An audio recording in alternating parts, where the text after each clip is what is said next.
Mind और body उसका ताल्लुक विल पावर से बहुत ज़्यादा है। विल पावर हर इंसान में एक रेजरवायर मौजूद है। कोई भी बंदा ये क्लेम नहीं कर सकता कि जी मेरी विल पावर है ही नहीं इस चीज़ को छोड़ने में। विल पावर बिल्कुल मौजूद होती है, लेकिन वो कम हो जाती है। जैसे एक ग्लास है पानी का, वो जब खाली हो जाता है तो बस अब उसको फिल करना पड़ेगा। तो इस रेजरवायर को, ये जो टैंकी है विल पावर की हमारे दिमाग के अंदर, इसको भी फिल करना पड़ता है। इसको फिल कैसे करना पड़ता है?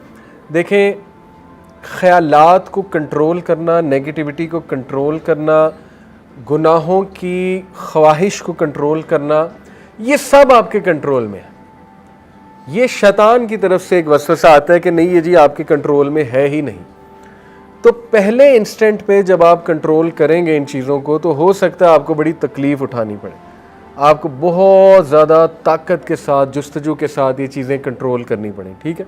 लेकिन इनक्रेडिबली आप देखेंगे कि आहिस्ता आहिस्ता जब ये आदत बन रही है आपकी कंट्रोल करना, तो आप में एक अजीब सी पावर आ रही है और उस पावर को आप इंजॉय करने लगेंगे, ठीक है। ये इसी तरह है जैसे मैं जिम जाता हूँ और पहले दिन खलियाँ पड़ जाती, अब मैं डर के घर बैठ जाऊँ कि जी मैंने तो जिम करना ही नहीं क्योंकि ये तो खलियाँ पड़ गई मुझे। लेकिन जो रेगुलर जाएगा, उठाता जाएगा डंबल्स, उसकी स्ट्रेंथ बिल्ड होगी, मसल बिल्ड होगा, 2 kg की जगह 4 उठाएगा, फिर 10 उठाएगा, फिर आगे so on and so fourth. एक टाइम आएगा कि वो बहुत हेल्दी फील करेगा और बहुत आप कह लीजिए स्ट्रेंथ फील करेगा। तो same goes for will power.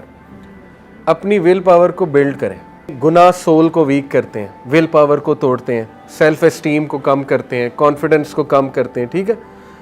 अब उसको काउंटर कैसे करना है? ऑब्वियसली कुछ ऐसा लाइफस्टाइल अडॉप्ट करके, कुछ ऐसी रूटीन अडॉप्ट करके कि उसमें आपकी विल पावर भी बिल्ड हो रही है और स्पिरिचुअल रेजरवायर भी बिल्ड हो रहा है। रूहानियत जो है उसका ताल्लुक रूह के साथ है। रब्बी फसल्ला, फलाह पा गया वो इंसान। अल्लाह ने फलाह डिस्क्राइब कर दिया जिसने तज़किया किया। नंबर 1 जिसने तज़किया किया, नंबर 2 जिसने जिक्र किया और नमाज कायम की।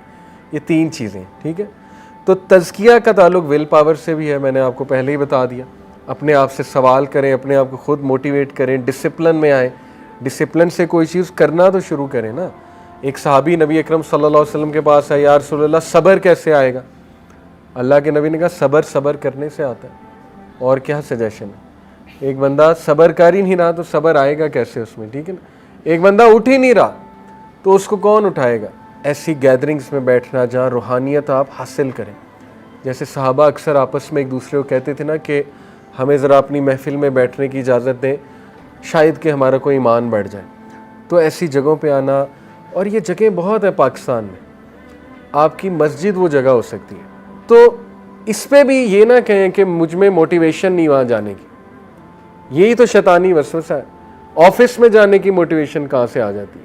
यूनिवर्सिटी जाने की मोटिवेशन कहाँ से आ जाती है? आ जाती है क्योंकि करना है। ब्रेन को रेडी किया हुआ है हमने कि जी करना है ये काम। तो ब्रेन को नमाज के लिए रेडी नहीं किया जा सकता, मस्जिद जाने के लिए रेडी नहीं किया जा सकता? बिल्कुल किया जा सकता है।